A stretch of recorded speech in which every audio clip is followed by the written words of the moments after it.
All right, go I'm live. gonna pour alcohol while we're doing it though. Oh, I should go get myself something, but I'll wait. All right, we are live. What are you drinking? Oh, we're live right now? This is coffee, That's oh yeah, Arizona. iced Yeah, coffee. so wait, are we actually live right now? Yes, we're live. Oh, okay. Hey everybody. Welcome to the 13th live stream for the production review for Tycho Decay, the horror short film that we've been working on at Royals and Rogues.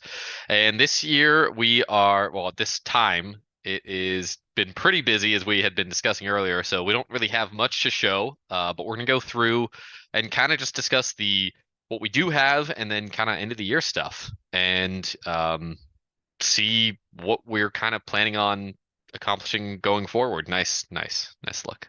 I saw that. Yeah, I don't take this too seriously. So Obviously. yeah, well, maybe let's start with showing Anne, and then we can talk about the year in review. So let me I like it. share my Show screen me so in. you'll be able to see it.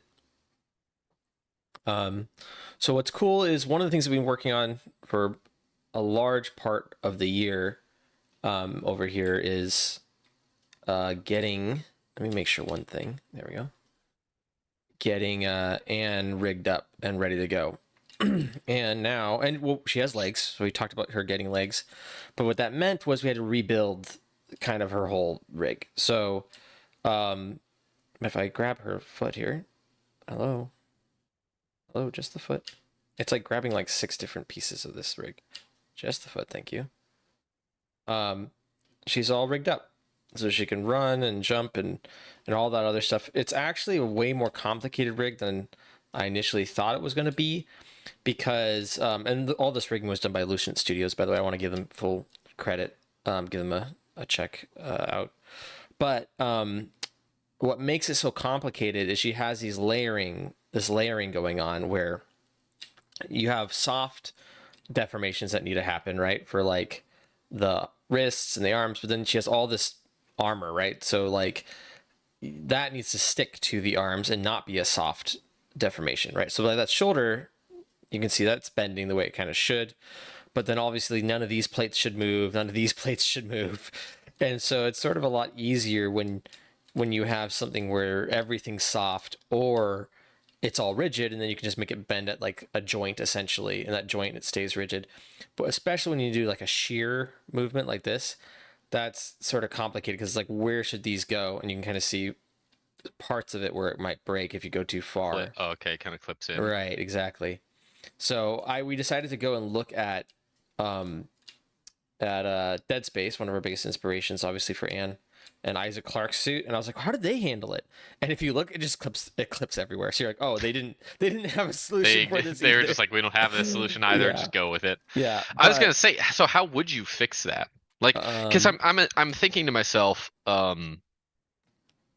with like in a great video game, it's not difficulty. really that important, but you can't have that happen like a film or something. Like Yeah. that just looks that's just not possible. So like you So have to do something different. yeah, one of my favorite. Let's see if I can find this quickly. Uh, like tweets was by a Pixar animator. Um, or no, it was Disney animator, I think, right? Because that's Encanto. Yes, yes, I think so. Animator Encanto.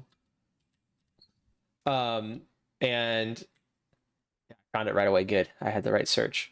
Um, so in order to make this shot happen, which I'm about to bring up, where she's holding this piece of paper and it's broken, and her hands are here, they're on a long focal length, right? So the background feels very close to the foreground. They had to do this. They had to break her arms completely and have them way out here. And this is like a very, very common thing that, like, a lot of people, the amount of times I've seen stuff like this happen on incredibly professional like film sets and whatnot. Let me get my face on here too, while if I'm going to talk for a little longer. On like very professional film sets, what will happen is you'll have a problem, and what you think as like an animator or as a technical person is like, well, I have to solve this in a very technical way. I have to find the right the right way to do this. And then in real life, what usually ends up happening is the producers don't care. The audience doesn't really care how something's done. They care that it looks good, or that it makes sense, or that's consistent in this moment. And so there's all sorts of things you do, and animation's kind of the one of the best at this, because there's all sorts of like smear frames, right, where it's a frame, and I'll just type this in to demonstrate it. Where something will be completely exaggerated to a point of not making any sense, as the character turns from left to right. But it's far better to do this than it is to have literally like Every single one, frame, yeah. right? And then it's actually more accurate to real life too, which is kind of funny. Like that's how it sort of actually works, is you do stuff like this. And so whenever you have something like a smear frame going on, or that Encanto effect, it's like that feels like the wrong way to do it. It feels like, well, I should draw every one of these frames, right? But it actually comes out worse that way, and you can't get the look you wanted. So what was literally happening in this Encanto situation is there was no way, given where the camera was and where they wanted the background and where they wanted her head, to make those hands look good, right? So unless you broke her arms and like pulled them out there. But what's ironic is, like, in a certain sense, this actually works better a lot of times, because if you were to have the shot be more accurate, right, which is her arms being only the length they can be, but look worse, that actually takes the audience out of the film more than if you break her arms but it looks good, right? Yeah, yeah. So the answer is like, that's how you fix a lot of these issues. Is for that shot you might do a custom rig, or for that shot you just manually rotate something a different direction, or you obscure it behind something else. So like, for instance, this clipping doesn't look good right here, but Yeah. if I cheat the camera, right, and you can't see it, it doesn't really matter, right? And that's sort of the case with a lot of things, is as you cheat, as you do whatever you can, and that's all of film, right? All of film is smoke and mirrors. And so the amount of things that like people will see and they'll think like, oh wow, that's so cool, how'd you solve that, or whatever, or how is that like effect done? Like, you'd be shocked at just the sheer amount of times where it's like, oh, I just like I just did a weird little I did a macro photography of something small exploding, or I did a whatever, right? And like that ends up looking good in a feature film sometimes, or that's just cotton balls, or that's in the background. Well, there's times where it doesn't work. There's times where like there's some movie with really fake snow. I think it was like a Disney movie. And it's just sort of funny how when it works, and when it doesn't work, it doesn't work. But I like, a lot of times they used milk in like old black and white films for rain because it showed up better, or white dyed water machines. Yeah, yeah. It's But so oftentimes you're just sort of breaking, it's all smoke and mirrors. You're just doing tricks to make it work in the time when you need it to work. The interesting thing is, when you say that, what jumps to my mind isn't necessarily, where you're using something. Well, like, yeah, blood is always going to be like corn syrup in movies and so forth. But actually the thing that sticks out in my mind is the shot in I just remember it from E.T., but it's been done in other films. But it's I guess it was coined like the Spielberg shot or something. But basically, where they had the camera on a dolly, and someday we'll be talented enough to actually then go back and insert this as a clip so people can see it. But they pull the camera back. Oh yeah, it's but they're Vertigo. Using it. Vertigo effect. Is it the Vertigo? Yeah, yeah. I didn't know that's what I remember someone calling it like the Spielberg shot because of E.T. was so big with it. Oh, I don't know if it's what I think it is. It was more of like, oh yeah, that's Spielberg doing his own thing. This is I believe the Vertigo shot. Let's see. It might be. Let me see. We should have a few examples. But they pull the camera back on a dolly, and then there's a telephoto. Okay, yeah. The reson why they called it the Spielberg shot was because of how quickly they did it in E.T. to where it was so like useful. Yeah, in whatchamacallit again, in Lord of the Rings is where I always remember it. He's like, "Get off the road," and it zooms out and Oh you see yeah, the yeah, yeah, road. yeah. That's true too. Um, Yeah, yeah. they you're Let's right. see. And I think it looks like it's in Jaws here somewhere. That's right. It's in Jaws as well. I Uh, think this is why like they yeah, went with there it Spielberg is. is he used it multiple Yeah, times. that's definitely a Yes. big. And That's it's another one everyone so remembers. fascinating though. Yeah. Yeah. It's so fascinating because it doesn't make like it's so effective, but when you see it, you're like, wait, the camera's moving back. Why isn't the character? How Yeah. is yeah, like how is that happening? And then you're like, well, we used a different lens than you would normally think of, Hmm. and we're actually getting in closer with that. You're like, oh, okay. So they're keeping Yeah. the focus on. You're like, okay, that's fascinating to me. That's so It's something that funny. I don't think I'd be creative enough to come up with that. Like, I feel like I'm very creative when it comes to writing or like ideas, but it's you have to have such a deep technical understanding to be able to put those together.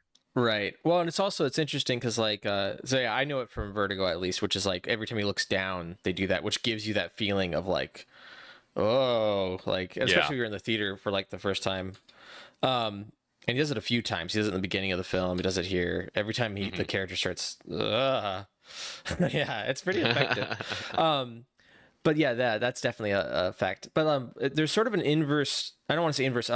Or like a mirroring of the Dunning-Kruger effect, right? And Hmm. that's gonna be another one I'm gonna pull up live here. I should just keep that window open, but um, I feel like this is getting very popular right now. Everyone's referencing it, but I'll reference it too. The Dunning-Kruger effect is pretty much just like when you know nothing about something, you're Yeah. just like, oh, and then you learn something. And because you've learned something, you now think you know infinitely more than you had before. It's true. It's true. You have an infinitely higher knowledge than you used to have. And so you think like, oh, I know so much. And then you start to realize like, oh crap, this thing goes way deeper.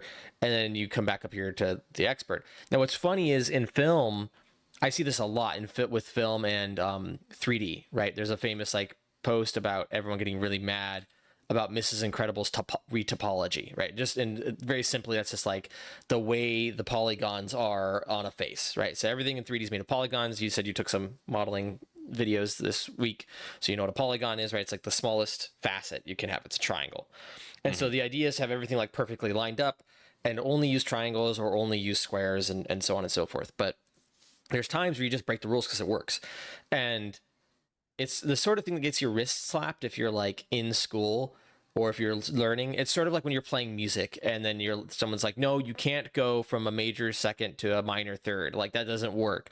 And Yeah. then you're Jimi Hendrix and it's like, well, yeah, you can. And in fact, that's what makes it good is I do it all the time, you know. And so that's the same thing with like film and television and art.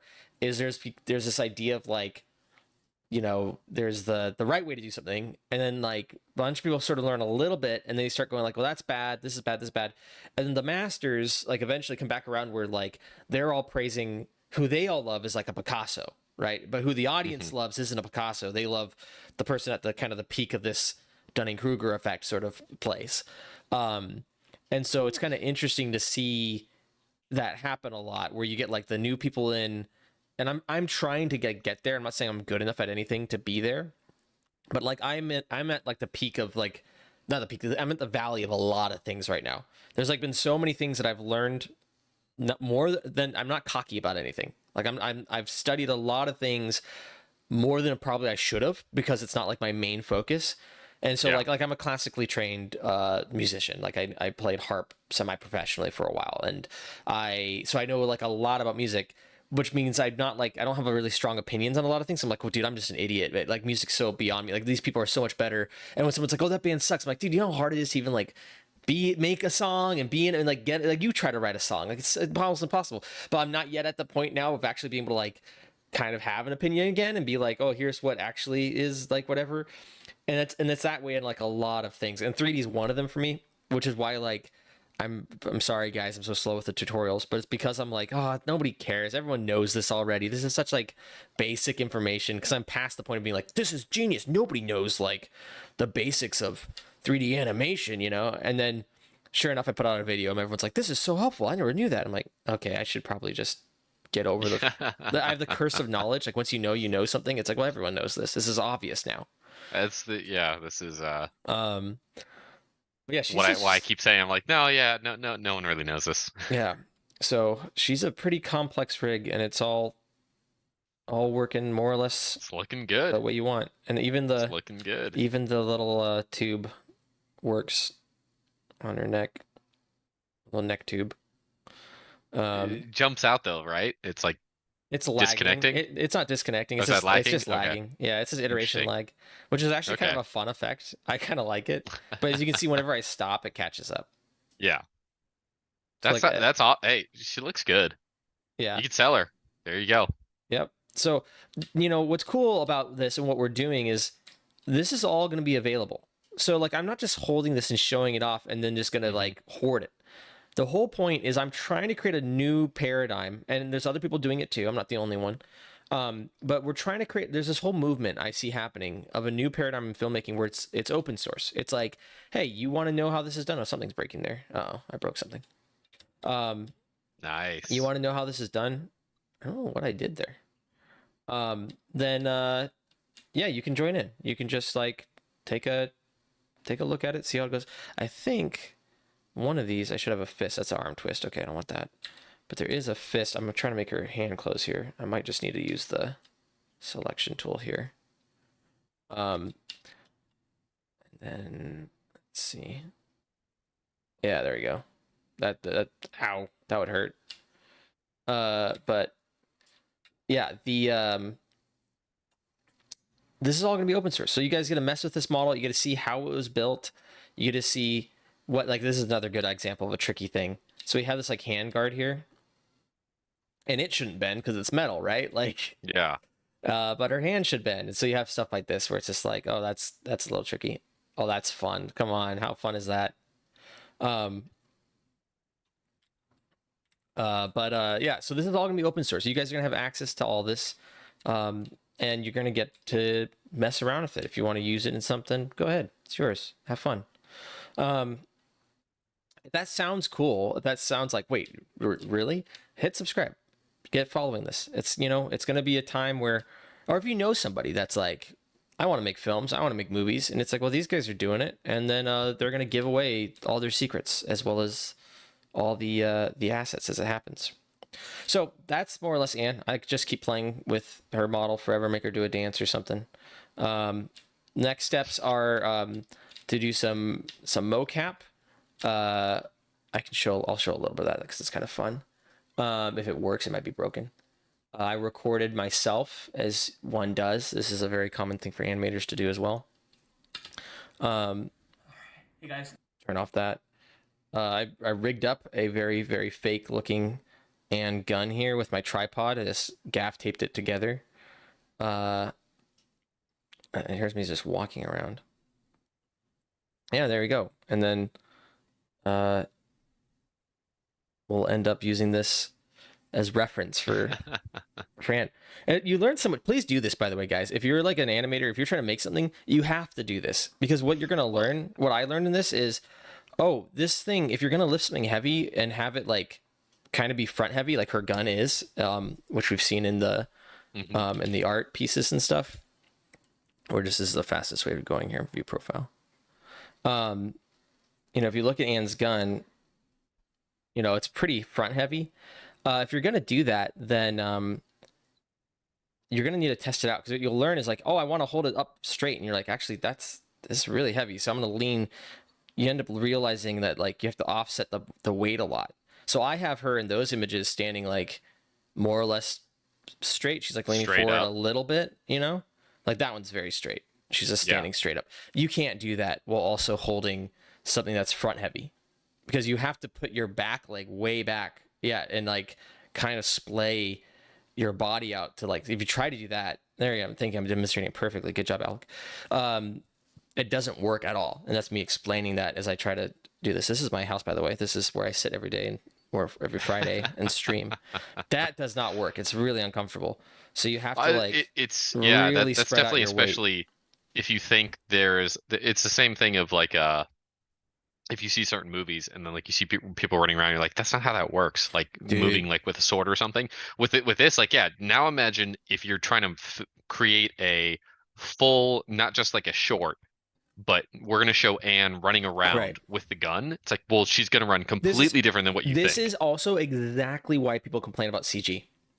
Like why people complain about CG is usually because the director is telling them, here's how I want it to go, and they're saying like that doesn't really work that way. Like we saw that shot in Fury Road when we kind Yeah, of looked at that, where like the car goes under the sand and then comes back out and just keeps driving. It's like that much sand would just stop you. yeah, You can't move that quick. But it's like, well, I want it to move, and that will look. And in their head, it's like that's gonna look good, and because like in their mind, it's like no one wants to see this thing like hit the sand, hmm stall, spin, and then start moving. But in reality, your brain just goes like, no, that doesn't work. And so you have to try these things out yourself. And that's why things like the harder it is to test it against reality, the harder it is to make it look good in post. So, when you have like a giant ball flying behind a car, right, that's dragging it through a city or something like that, and you're like, oh, we can make this look realistic, like no problem. It's like it's really hard to test that. It's really hard to like, okay, what would that actually look like? Now they actually did. What's kind of cool is they actually did have the lighting accurate because they did drag a big ball behind the car, but the physics weren't going to be the way they were, right? yeah, Like, yeah. It's not gonna look the same. yeah, so it's composited well, so it doesn't look poorly composited, but the physics is where a lot of things break down. And Yeah. what's hard about physics too is a lot of it's just like intuition. Like we just know. And speaking about this, we can add this. What we should do is make a pet peeve counter. I watch a YouTube channel and they do this. They do this with a thing. This is a good one. So here's a new pet peeve. Ready? Is holding a coffee cup, styrofoam cup or a paper coffee cup. They never put water in it, and every actor fails to sell it. Every single time they'll be like this. It's like,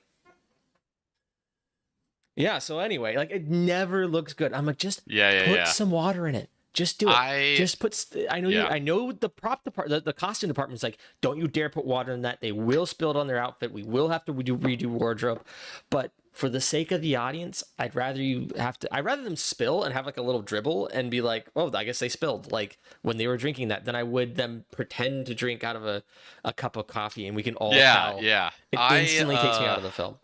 Yeah, no, that's a good that's another one too. Yeah, that is kind of annoying. Here's okay, this I'm getting us off track. Do you find the again, we need to do an actual video, like we're gonna do like more just videos and then we'll show stuff with it, like they'll be planned out rather than just live streams, simply so we can talk about this. Yeah. But how do you feel about the phone call thing in movies? Because that doesn't bother me. What phone call thing? Where no one ever says goodbye in movies and people will complain about that. I'm like, you don't want that. Like Goodbye. you don't actually want that in your movie where they're like, all right, well, I'll talk to you later. Okay, goodbye. And they're like, goodbye. And the other, like, you don't want that in your movie. Like, no, no, no. Yes, I understand people just hang up the phone. You're like, that's not what happens in real life. It's like, I don't want to see that in a movie It depends on unless it's like who I'm integral to the talking to. plot. There's people I do that with. Yeah, When I it's call just my brother, I'll just like call him, or he'll call me. Usually, I hate phone calls. I'm like, we have texting, just text me.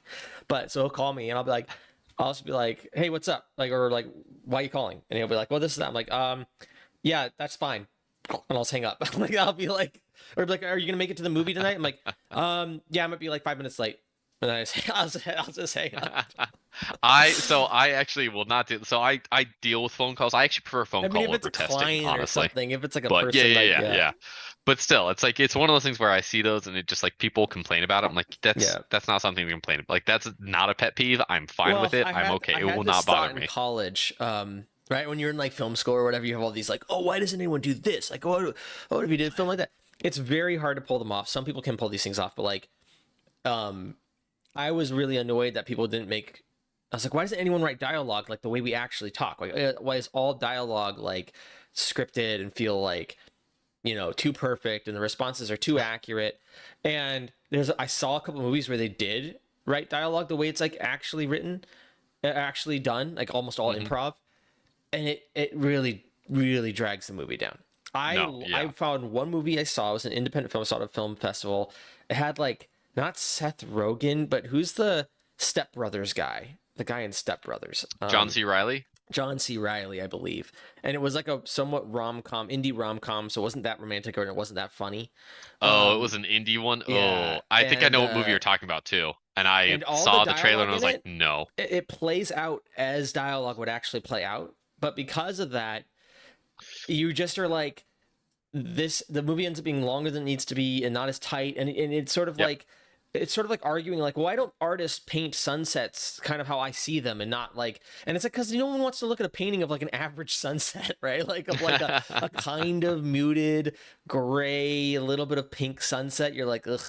Like you're trying to capture something special and distill it down, you know, or it'd be sort of like going to a restaurant, like a 5-star restaurant. Like, why don't no 5-star restaurants cook like I do at home? Like, why are none of them Was it we like need to talk about slightly Kevin? underwhelming?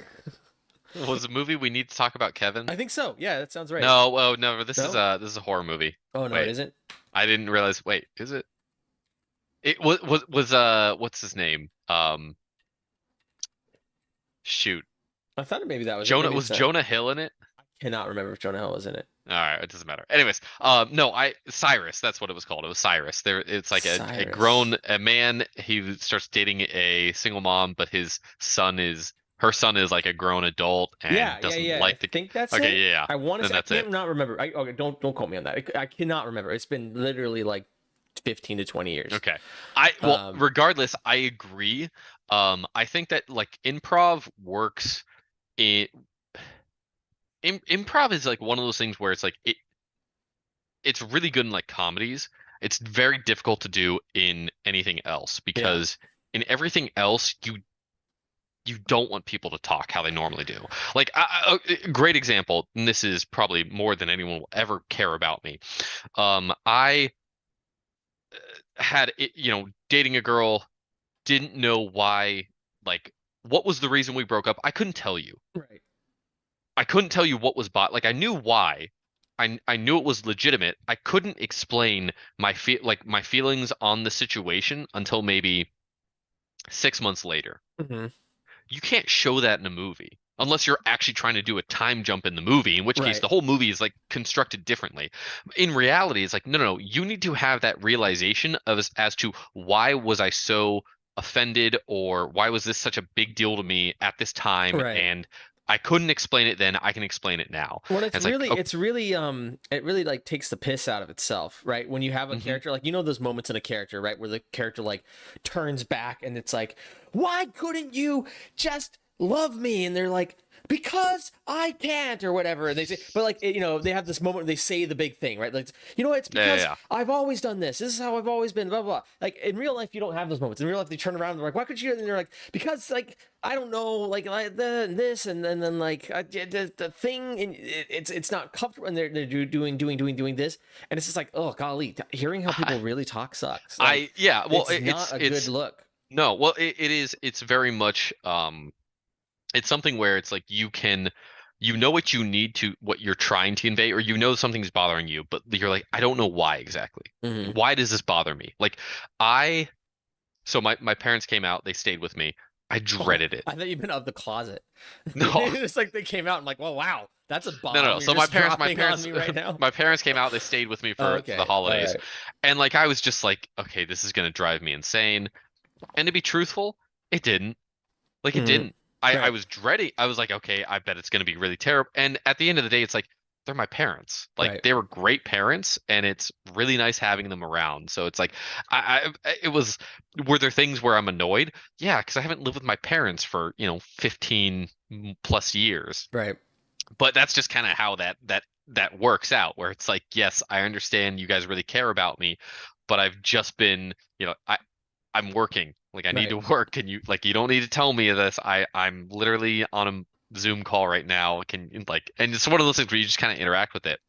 Yeah. But it is the same thing where it's like the way the world works in your mind is not how it works in reality. Hmm. And I'm someone who will suppress a lot of emotions and then I'll just release it out. And it's like, so it's not a good thing. Not good. But Yeah. you don't get to do that in a movie unless that is a important part of your movie and the character. Like Right. unless that's part of the character from like I'm telling a story about this character and this is who he is and we're going to start from the beginning and then show how he changes to the end, nobody cares. Right. Like that has to be in the movie. Otherwise, it doesn't make sense. Like this doesn't make sense and it will confuse the audience Right. because it will detract from the movie you are trying to tell. Yeah.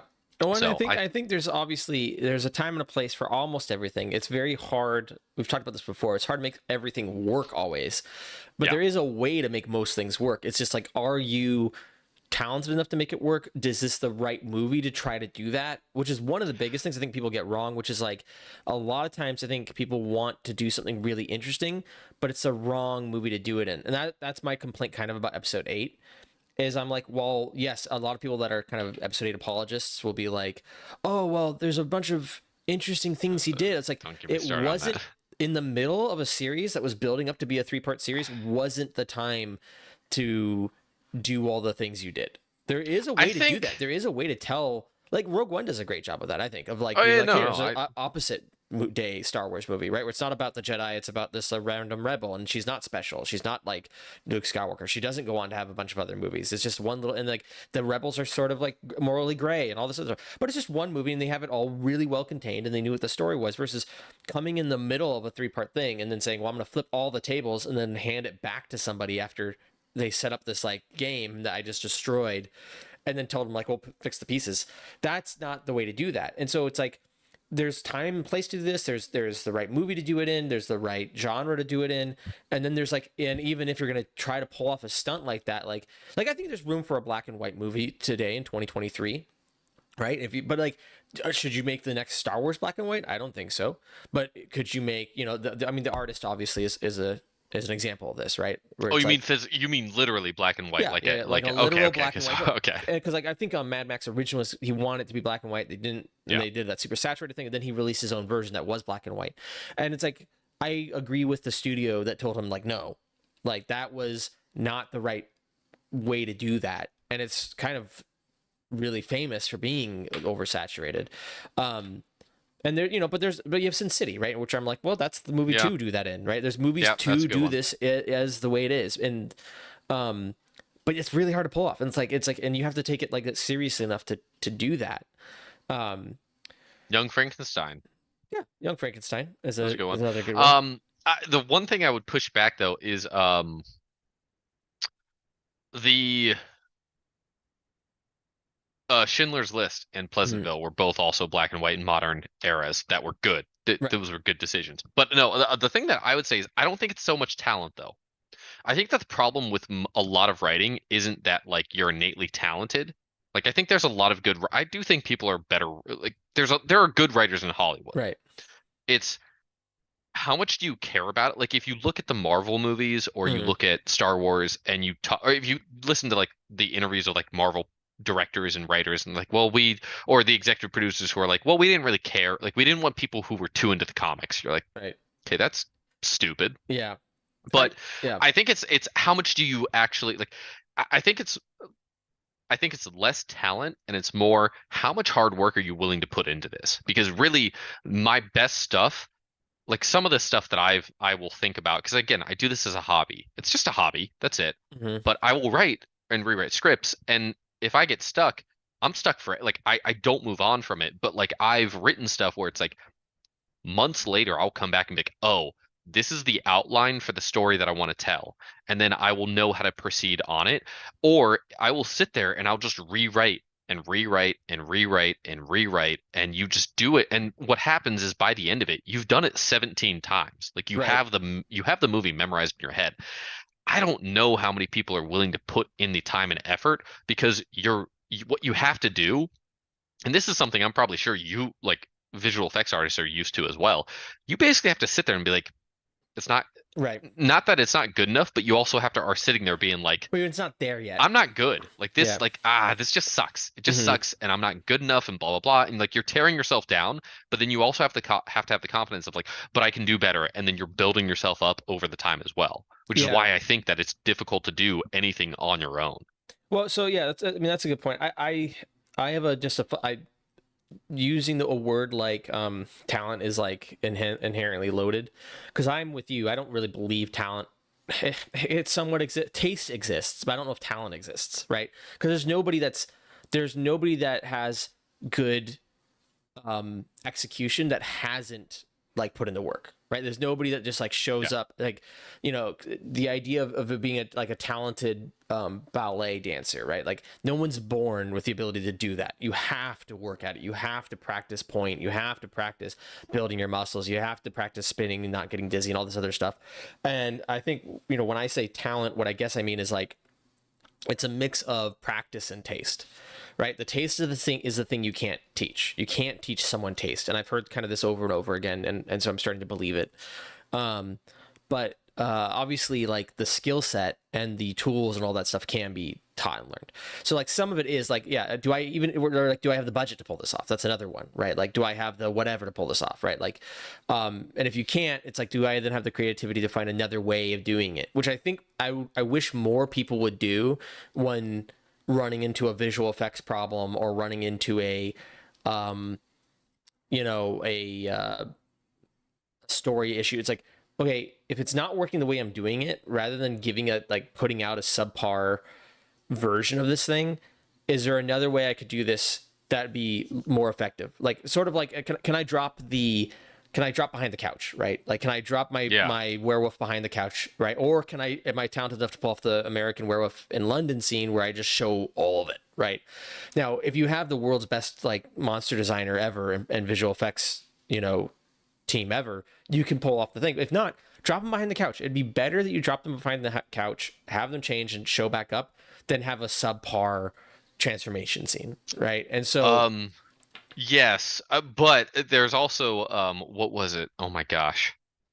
Um, what was I watching?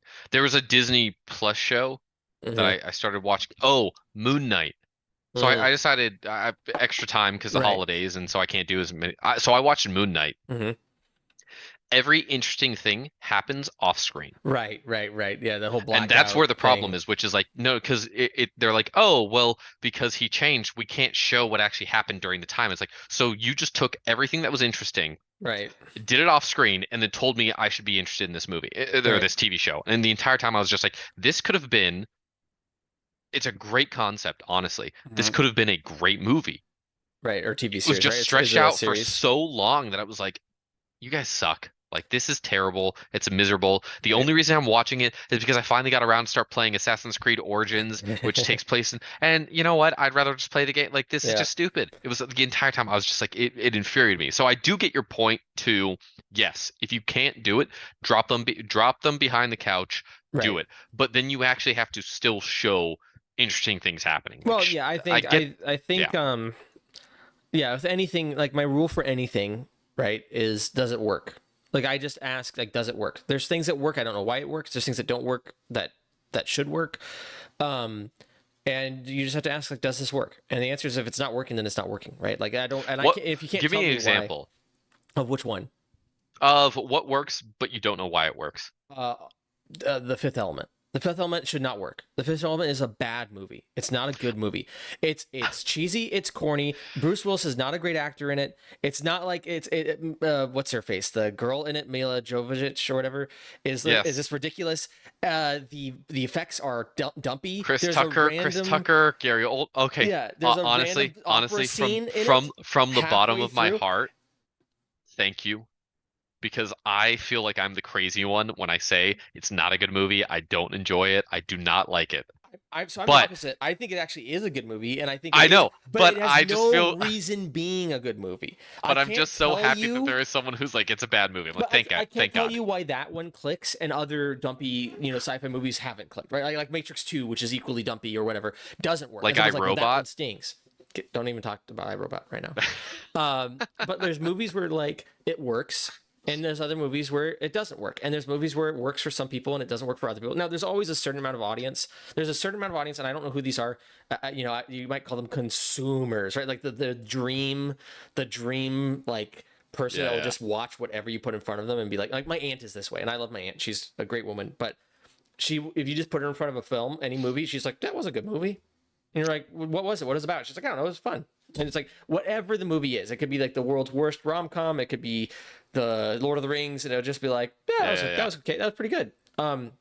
And I've seen people apologizing, Moon Knight apologists being like, oh, well, I liked it. I thought it was fine. And it's just like, okay, you're allowed to like something but you have, I would say I'd appreciate if you could articulate like both sides, right? Can you articulate why you could see me feeling gypped?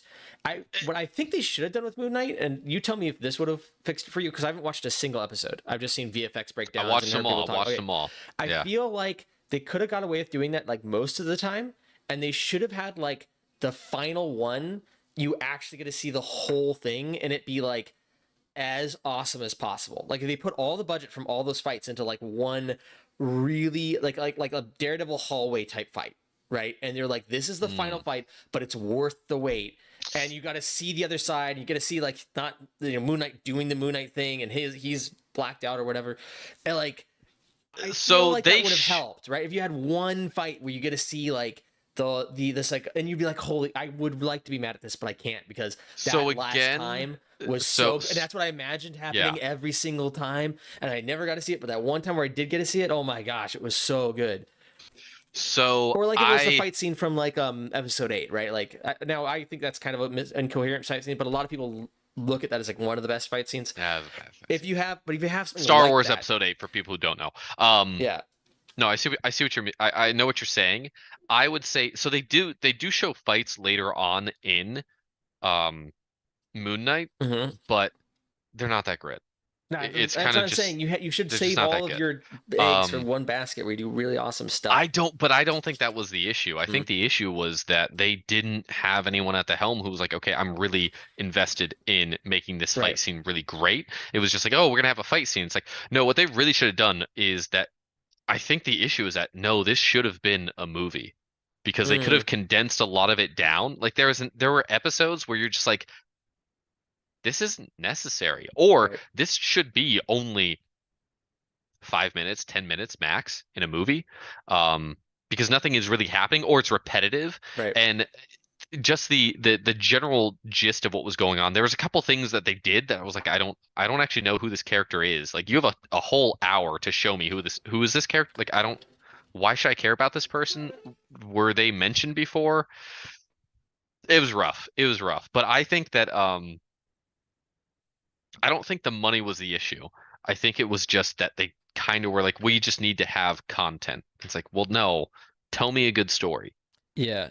Tell me a good story, which in this medium requires show me a story that I'm invested in. Show me a character or characters who I should really care about and want to see fail or succeed. And at the end of the day, it was just like, I actually like these characters, or somewhat. I find them somewhat interesting, but nothing is happening. So I'm gonna go do the dishes while this is going on, and then if something cool comes back, I'll just go back for 5 minutes and then rewatch it and then move on. So that gives me a really interesting I collect rants. Like I have like these rants in my head. I'm like, okay, that's a good one. I might start recording them once a week or something like that on like a Monday. I think I might do like a Monday coffee with Alec where I just brain dump for a little bit. But that one's a really good one that I've had for a while, which is my complaint with Obi-Wan. As I go like, I think there's a difference when you make something out of passion, you make something with love, you make something because it has to be made, which is how art's always been made, is like the muse speaks to you and you just go like, I have to make this, versus making something on demand. And the way Alan Watts would put this is play on demand.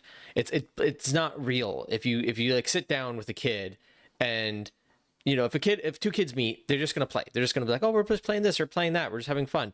Versus if you sit down as an adult with like an 8-year-old and you're like, oh, you should play cops and robbers. You're going to be a cop. You're going to be a robber. Have fun. And the kid's like, I don't really want to play that. You're like, well, that's what we're playing. And the kid's like, well, that doesn't sound like it's going to be fun right now. I'd rather be dinosaurs. And you're like, well, nobody wants dinosaurs. They want cops and robbers. Play. And then the kid's just going to be like, I'm a cop. Ooh, boo boo. Like it's not going to be fun. Versus if you go, well, you want to play dinosaurs, play dinosaurs, and like it's like okay, rah, and they run around, right? It's the same thing when you're making art, where if you make art in demand, it becomes soulless, right? It's like kind of like we were talking about earlier with improv. It's like when it's stilted and forced, it's no good. And so that's what happens when a studio goes like, hey, we have an IP, we need to make a Obi-Wan movie, versus how Star Wars was originally made, even how Rogue One, frankly, was made. It wasn't, here's the demand for Rogue One. It was, I have this idea and I really, really want to tell it. How do I get it out there? I would say season 1 of Mando is that way too, where it's like I have this fun idea of this little Mando character. It was pitched as opposed to made by demand. And what you're saying too, when it comes to your scripts, and then how all scripts used to be written, for the most I'm talking in generalities, where it was you would write a script and refine a script and refine a script, and then you'd pitch it, and then you pitch it, and then they'd be like, I don't like this, I don't like that, and then you refine it, and you pitch it. Versus what's happening now is the studio goes, hey, we have this IP, we need this, you write a script today, tomorrow, next week, right? And that's where a lot of these kind of really bad movies we don't like, which are they're getting writers you've never heard of, just pulled out of nowhere, usually paired up with some sort of more senior writer, right? That's like might help guide them a little bit.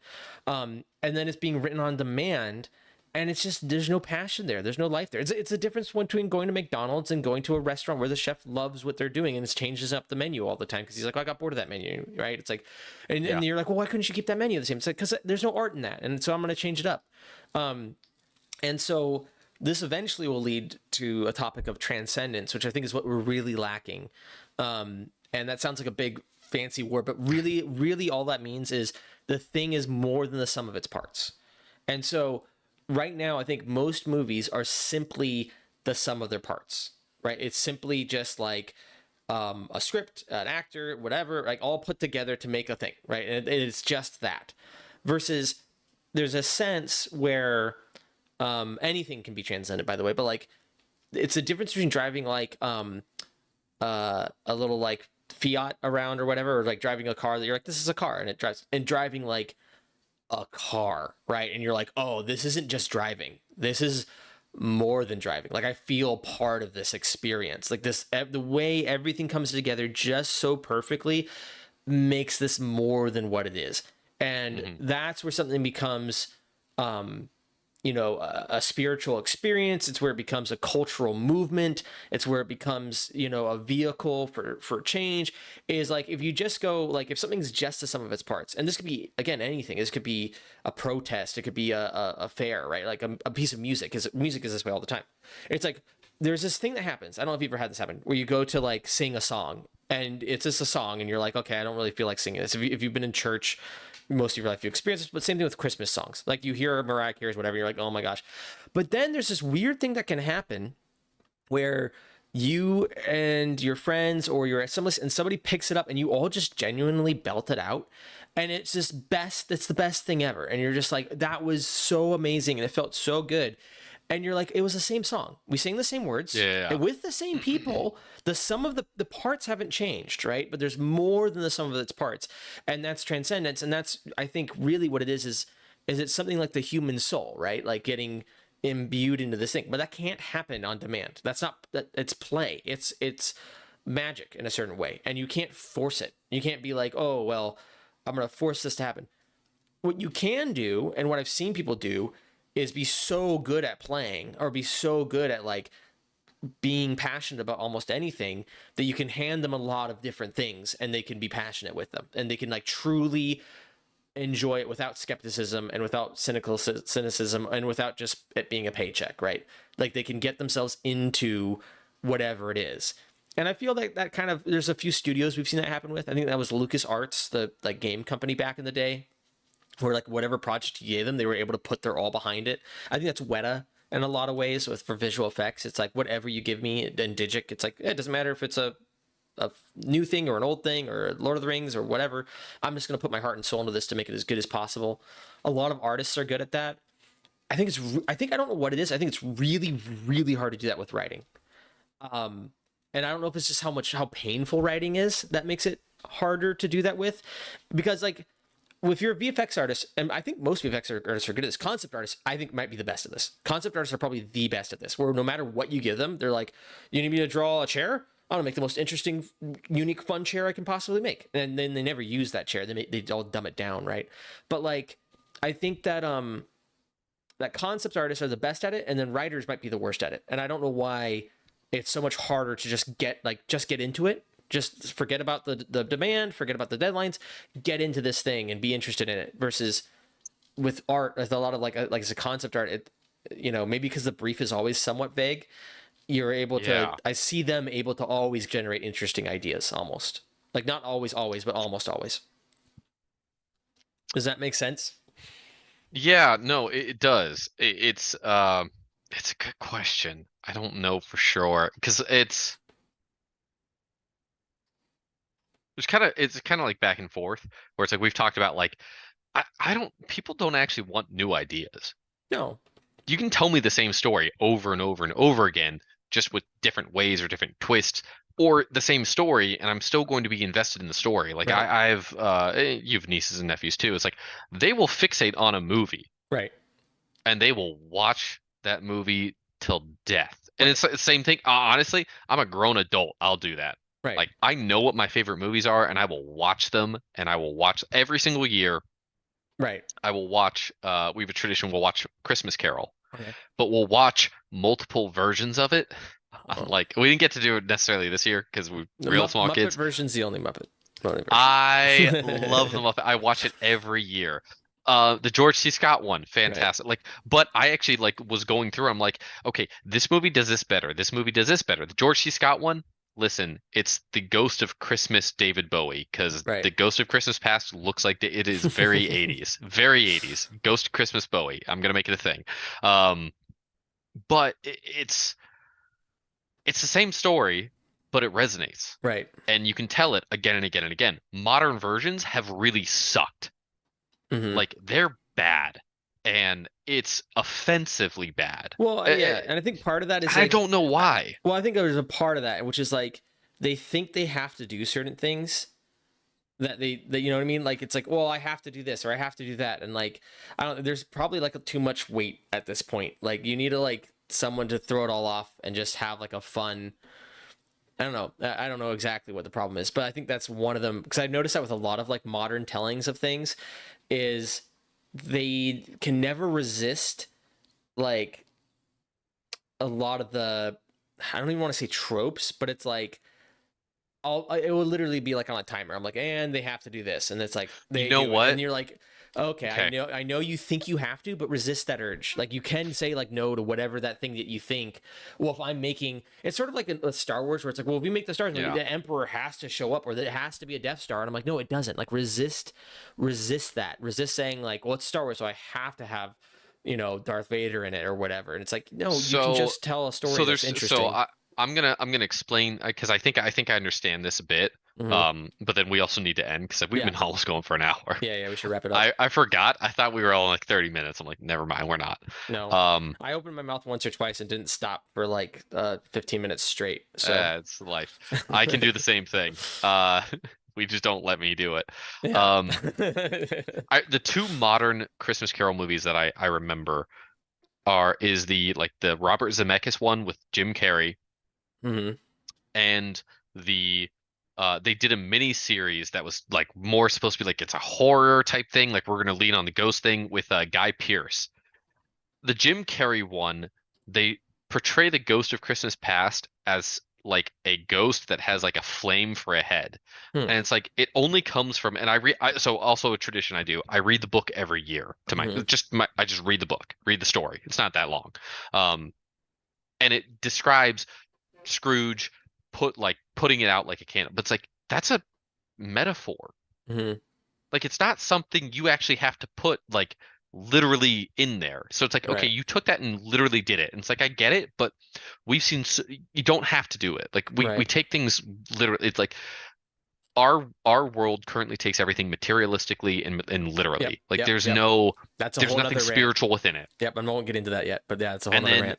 yeah, and then the same thing, the Guy Pearce one, it was a mini series, and at one point, um, Cratchit's wife goes to him and he says, "I'll give you your husband's job or blah blah blah if I have sex with you." And it was like, Hmm. what?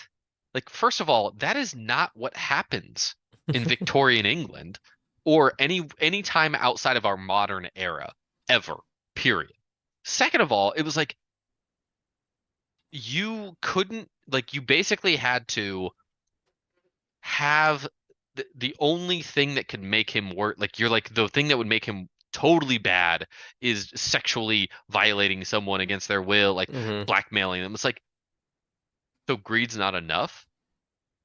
Like serious, because that's what the story is about. The story is about greed. Like the Yeah. story's about pride and greed. It's like that's not enough. Like no, like that stuff should be like those are bad things already, but we don't even consider those things to be terrible traits in a person. It was just like one of those things where you're just like I don't think you understand the story. Mhm. Honestly, like I don't think and the reason you don't understand the story is because I don't think you understand the underlying material, which is Christianity. It's like, well, then you're out of luck. There's no way you're going to be able to come back from that. Like you have to understand the importance of the underlying story to then Mhm. retell it. And I just remember watching it and being like, you don't understand what this story is about in any way, shape, or form. And you Yeah. just thought this will be something that will make money. It's like, well, you're no offense, you're suffering from Scrooge's greed. Like you're already dealing with the same thing. You don't realize it. So yeah, Yeah. yeah. That's I interesting. think that's I haven't seen it, so I wouldn't know enough to like comment. But yeah. I will um, say one other thing too. I think with writing, and this goes for all writing, not just like films or anything. It stands out with the Marvel films, especially as they've gone on longer and longer. It's the cynicism. mhm, There's a lot of cynicism in writing, and I say this as someone who's very pessimistic in life, but I'm not a cynic. I'm right. very much someone who's filled with hope Mhm, in anything. But I there's cynicism is not attractive. It's a very repulsive thing. I think that's what the writing is. Like you see things where you're just like eh, like um Taika Waititi when he did I don't like Thor Ragnarok mhm. because Thor Ragnarok every single time something cathartic is about to happen where you're about to have an emotional connection, he just cuts it at the knees with a joke. Right. And I hate that. I hated it. So I walked to that movie being like, yeah, I laughed a lot. I hated the movie. Right. I laughed a lot and I hated it. I was like, I will never see this movie again. And I hope they never make a movie like it again because it was Yeah. Well, and miserable. then you had the opposite happen where every movie became Thor Ragnarok. Yeah. Yeah, All of pretty literally much. all of Marvel is Thor Ragnarok and uh Galaxy kids, Guardians Yeah. of the Galaxy. Yeah, Um, yeah, yeah. Well, that falls for the and then the Deadpoolization of media. So you have this problem where you really need genuine entries into a genre, and a genre can't exist solely off of um, deconstruction. And so yeah. what 100%. happens is a genre becomes somewhat stale, right? And then everyone that wants to make anything goes, well, I want to make a deconstruction of this genre.